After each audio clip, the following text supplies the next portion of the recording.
السلام علیکم۔ جب ہم 1970s اور 80s میں پلنے والی جنریشنز کو دیکھتے ہیں تو ہم صرف ایک ایج گروپ نہیں دیکھتے، ہم ایک پوری کہانی دیکھتے ہیں۔ ایک ایسی کہانی جو زیادہ بولی نہیں گئی لیکن بہت گہری تھی۔ 1970 اور 80s کے بچے صرف بچے نہیں تھے، ان کا بچپن بہت جلدی ذمہ داری میں بدل گیا تھا۔ گر جاتے تھے تو اٹھنا سیکھ لیا جاتا تھا، رونا آتا تھا تو چپ رہنا سیکھ لیا جاتا تھا، ڈر ہوتا تھا تو اسے نارمل زندگی کہہ دیا جاتا تھا۔ ان کے گھروں میں ایموشنز کو کم اہمیت دی جاتی تھی اور ذمہ داریوں کو زیادہ۔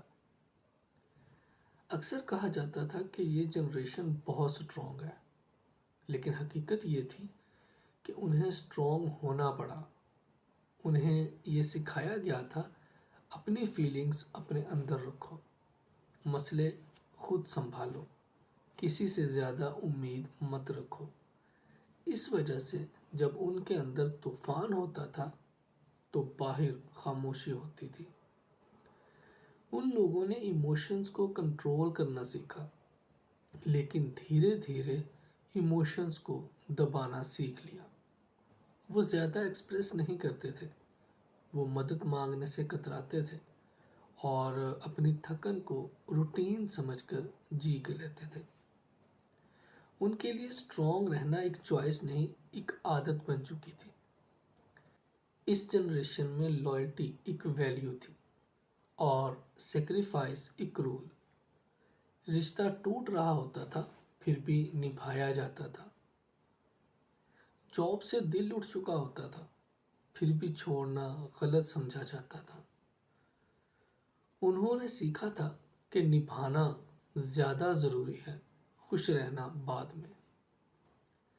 ان کا بچپن گلیوں کی گیمز، لمیٹڈ چیزوں اور سمپل خوشیوں سے بھرا ہوتا تھا، لیکن ان یادوں کے ساتھ پریشر بھی ہوتا تھا، فیملی کا، سوسائٹی کا اور فیوچر کا۔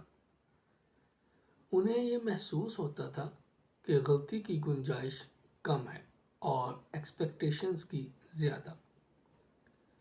بعد کے سالوں میں یہ لوگ زیادہ بولتے نہیں تھے، ان کا ریئیکشن لمیٹڈ ہوتا تھا، ان کا انداز سیریس ہوتا تھا، لیکن یہ خاموشی ایموشن کی کمی نہیں تھی، یہ ایموشن کی تھکان تھی۔